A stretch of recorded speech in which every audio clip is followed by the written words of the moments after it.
Hello and welcome to Full Circle with Shawn. I'm your host, Shawn, and today we'll be talking about expat life. So let's start with what's an expat, or expatriate is what it's short for. And it basically refers to a person who lives outside their native country. And people choose to live outside their native country for career opportunities. Maybe they're advancing in a global company or just rather job prospects overall. Some people move because they're looking for adventure or exploration, or they desire to experience new cultures or new environments or even new lifestyles. Some people are seeking personal growth, and you get that through travel and new experiences. Educational pursuits. There's a lot of people that actually come to Australia to go to school, which is where I am, and we'll get through that in a minute. And some people are participating in international research opportunities like academic, and others are love and relationships. So they've met their spouse, and they might have met their spouse in their native country and followed them back to a host country. Others come for quality of life. So they seek a better quality of life, and it might be climate, and it might be better climate, it might be better healthcare, or even it might be better cost of living. And then some move because it's more politically stable or safe, and others move for retirement. So there's plenty of reasons, and I'm sure that's not an exhaustive list, but there are plenty of reasons why people move to other countries and become expatriates. So I'm an expatriate. So I'm a U.S. citizen, and I live in Australia. And yes, there's kangaroos. I see kangaroos all the time. In fact, if you go down to the lake, which is really close to me, you can see them in the morning, little family units, and it's really cute. But you don't want to approach them because they'll kick your butt. But we don't need to talk about that right now. So why did I come to Australia? Well, if you've listened to some of the earlier podcasts, I came for love, and we've stayed because it is a good place here to raise your children. But I have naturalized my children. They are U.S. citizens. They have naturalized birth. So they have a U.S. passport as well as an Australian passport. So they are dual citizens. Now, let's talk about some of the highs, right? Some of the highs of being an expatriate and the expatriate life. You get the whole cultural immersion. So you get to engage and learn local traditions, local customs, and festivals, and the way of life in these host countries. And a lot of times it is experiencing a completely different way of life, which can really broaden your cultural understanding. It can lead to diverse social circles and meeting people from various backgrounds and making international friends. Moving to a host country, even for a shorter amount of time, will expand your network globally, which can enhance both your personal and your professional life. You might be for new culinary experiences, right? So discovering local cuisine, unique dishes, flavors, and even cooking styles. And by living in the host country, you get the opportunity to learn cooking methods and recipes directly from the source. You might be interested in new languages, the challenge and reward of learning new languages and using that new language in everyday life, which does enhance your communication skills and deepens your connection with the local community. And then another high is personal growth. You develop a more adaptable and open mindset through diverse experiences, right? So you gain insights into different societal values and lifestyles, and it does enrich your perspective. Technically it gives you more of a global perspective. And what are some of the lows of expat life? Well, cultural shock, right? And adjustment challenges. You're encountering unfamiliar customs, unfamiliar norms, social expectations, and that can be a bit overwhelming. You can struggle to adjust to the new social rules or the workplace etiquettes and basic community behaviors. And if you're here alone, or in your host country alone, you can feel isolated or even homesick. Missing, your familiar social networks, missing your families, missing your friends, feeling detached. You can even feel alienated in your new environment because of the significant cultural differences. And then you have the language barriers, right? So the challenges in everyday communications, and that could be at work, that could be in your social interactions, and that could just be trying to get your basic necessities, which could lead to experiencing frustration. or even misunderstandings due to the language gaps. And yeah, in Australia, I'll give you a quick little story. Try to stay on tangent a little bit, but I was out with a bunch of people, and they're like, they said to me, it's in your boot, and I was like, what's in my boot? I'm wearing shoes. What's in my boot? And they meant in your trunk, in the trunk of your car, and I didn't understand it because they have their own slang, their own language, and even though it's English, it's different, right? So there can be misunderstandings, which can be a real pain when you're navigating bureaucracy. So there can be really complex procedures in visas, work permits, or even residency. And politics, obviously, the hurdles can be very time consuming and extremely stressful. So what can you do to make your life a little bit easier? Well, you need to understand that there will be cultural adjustments, right? So you need to adapt to the local customs, the local etiquette. Start by understanding and always respect the local practices, such as greetings, dress code, and dining. Observe local norms to build rapport and integrate more smoothly into the community. Try to learn the language and its importance to daily life. The necessity of learning the language, or the local language, will give you a deeper engagement for the community, and it'll give you a better access to the services. And it'll help to enhance personal and professional relationships because you'll have effective communication. A good story is a friend of mine. He was an expat. He was living in Japan, and on his first day, he was meeting a family, and he brought a really large dish of dessert. It was just a big tray of dessert to a dinner party, and that's what you do in the States, right? So, and he intended to share it with the host and the other guests. But when he got there, he realized that nobody brought anything. Nobody brought any food, but they did bring little tiny presents. So what he found out was that obviously you bring little wrapped presents to a dinner party in Japan. You don't bring food, and obviously that was a learning experience, and they were okay with it. But man, was he embarrassed because he didn't ask or he didn't look into it. And today we have Google and everything else, so you can figure this out. It's not as hard as it used to be. You know, if when you live in a host country, you can expect a lot of personal growth. Living abroad really changes the perspective and enhances your personal development.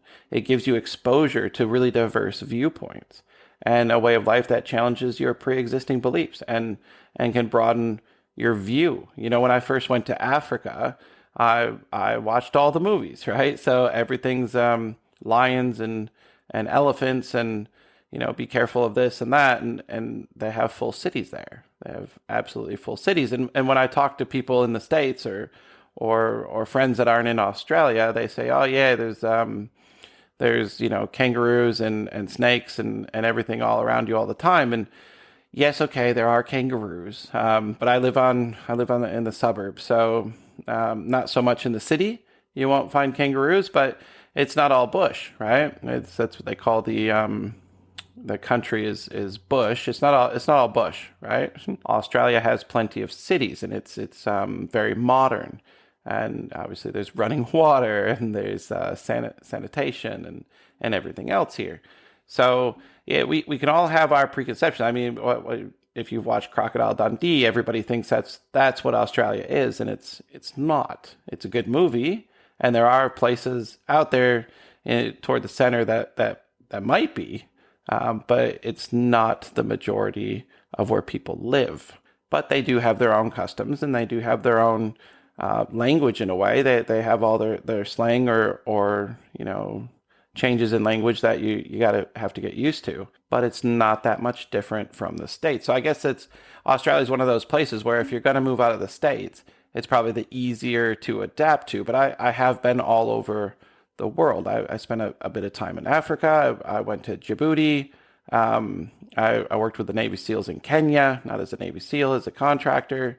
And yes, in Kenya, we were in the middle of the jungle. And there was one day, so the airplane that landed us, so it was a runway cut into the jungle, right? So if the plane didn't hit right at the beginning of the runway, it would have to just take right back off because it wouldn't be able to stop in time. So you'd have, and they were reservists that flew us in, and it was just, yeah, it was a nightmare to land. I think it was 5 or 6 times every time before you finally landed. But then I'm not that good on planes, right? At this point in my life, I've been on some bad planes, and I'm not that good on planes. So we first take off. So I'll go back to where we first took off. We took off from Djibouti, and we're going to Kenya.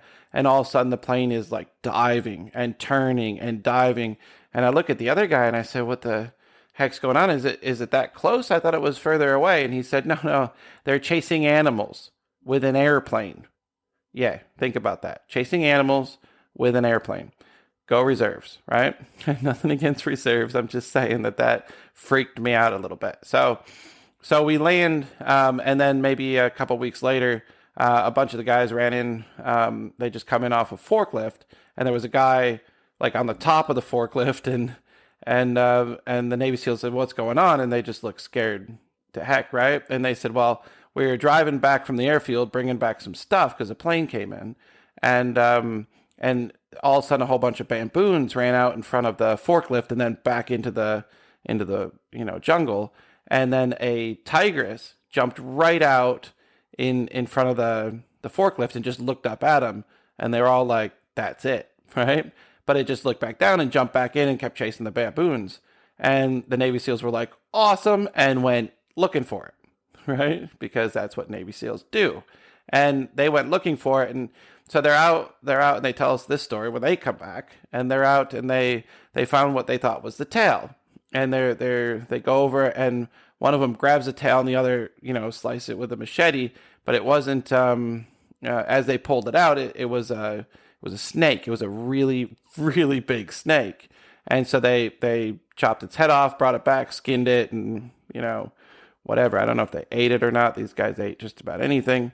But yeah, it gives you a different perspective, right? What people deal with. Your life is obviously a lot different if you're dealing with lions and lionesses, baboons, and the baboons were not that nice, and they did steal stuff, and whole stories about that. But your life is a lot different if you're dealing with that in your everyday life instead of dealing with, when's the next iPhone game coming out? Because there was no Wi-Fi in the middle of the jungle. We did have a satellite, so we did get to send emails every so often, but there was no Wi-Fi. And then when I was in Kosovo, right? So we were coming back from Kosovo. I've got lots of Kosovo stories. We can talk about that another time. But when I was in Kosovo, we were coming back, and Italy has a rule of no weapons, right? So we had we're in full military gear. We got our weapons. We got, everything, and everything had to be crated up and flown out. And then we took a boat over, and with our vehicles, as long as they didn't have munitions, so we took our vehicles over and drove it out because we were stationed in Germany. So, but that's their rules. That's when I was in Germany, so I was in Germany for 3 years with the army. Great culture. So deep of a culture. It's really amazing. But one of the rules that you have to follow is at Oktoberfest is you have to be seating to get a beer, right? You don't have to be seating to drink the beer, but you have to be seating to get the beer. So what the locals do, or what everybody does, is they sit, they get a beer, they stand, they let somebody else sit. And that's what you should be doing. That's the etiquette. And I did see a lot of tourists would come in, take a seat, lots of people standing up, get their beer and sit there and talk. And that's not nice etiquette. But they were unaware. They were completely unaware. And in some cases, in things like that, they're corrected. But it could have been as simple as looking around and seeing how everybody else was doing it, and being aware of your surroundings and aware of the cultural differences that are all around you because you're in a host country. I know when I first got to Germany, I carried around a little pocket translating book, right? Nowadays you can do it on an app. So you just download a translating app, and they can talk and you can talk and you can actually communicate. But back in the day, it was you had this little pocket dictionary, and you would thumb your way through it to solve the issue that you were trying to solve at the time. So there are plenty of ways, and as technology has improved, there are even easier ways to move around a society. But if you're there for a long period of time and you're still using a pocket translator, then have you really had the respect for the culture to start learning the language? And we will talk a little bit about Albania now. So when I first went to Albania, we were told not to give MREs to any of the kids, right? And on the concertina wire, which is the barbed wire around the base camp, there would always be kids on the other side, right? So whether the parents send them to try to get stuff or whatever, there would always be kids. And soldiers would they would actually just throw over their MREs, and the kids would take them. Now, what happened was, when you get 3 or 4 kids and you throw over a bunch of MREs, tomorrow you have dozens of kids, and you throw over some MREs, then you have hundreds of kids. So that was the problem, not so much giving the kids MREs, but I was a private at the time, and I remember looking at the kids and how far into poverty they were, and it broke my heart. And yeah, I was one of the ones that threw over MREs, even though we weren't supposed to. But those situations can be really tough, and it can change your perspective. I mean, I was a poor kid in New York, but I wasn't poor like that, right? It definitely gives you a different perspective and it shows you that no matter how bad of a day you're having, and again, talking about bad days, right? Everybody has bad days, but no matter how bad of a day you're having, there is always somebody having it worse. And okay, you can say, well, what if my bad day is, I die? Well, then you have nothing to worry about ever again, ever in the history of the universe.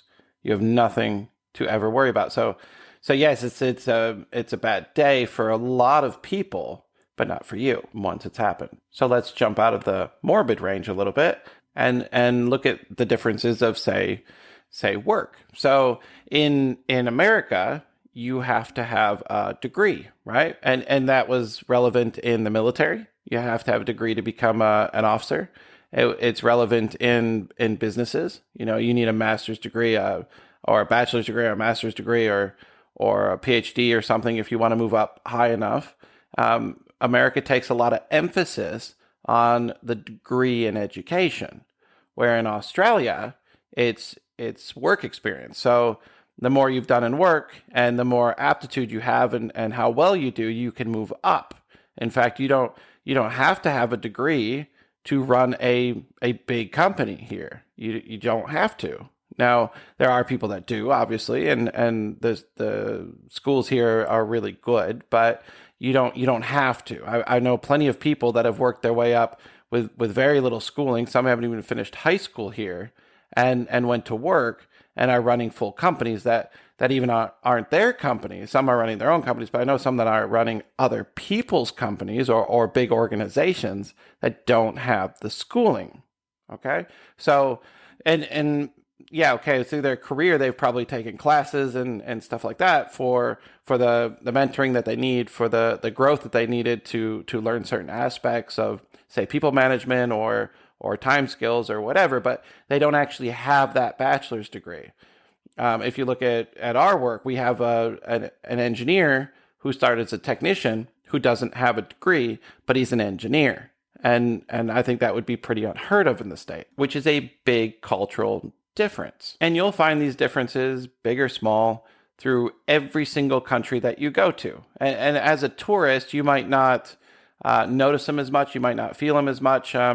Obviously, touristy places like to emphasize certain cultural things, but not others, because it's all about getting you to spend more money, right? But when you actually live in the host country as an expat, then you become part of that host country, and all of that touristy stuff is gone, right? You're embedded in that culture, and that's where you really pick it up and grow and learn, right? So, and there's so much benefits to being an expat, but it does depend on the host country and where you decide to go and the reasons you decide to go there. If you're going to, South Korea because you're working for a company and you're gonna have a 1-year stint at a certain level and then you're gonna move again, you might not embed yourself as much as if you get married and you move to South Korea. then obviously you'll be way more embedded in the community and you'll be able to pick all this stuff up. So it depends on, what's happening in your life and the reasons that you chose to be there, and then how much you really want to dive into the community. But either way, it's still going to change your perspective. It's really going to foster a stronger sense of self-reliance and problem-solving skills, even if you're more protected from the culture, because you took a job and they've got a house and they've got all the stuff that you already need within your surroundings, your immediate surroundings, rather than like I said, you get married and you're in society and that's it. You're there for better or for worse, right? So that's it for today. The next episode will be on technological ethics. And I know we've touched on ethics before. This won't be that kind of ethics discussion. We'll be talking about AI, facial recognition, data privacy, stuff like that. So I look forward to seeing you in the next one. And thank you for joining me on Full Circle with Shawn.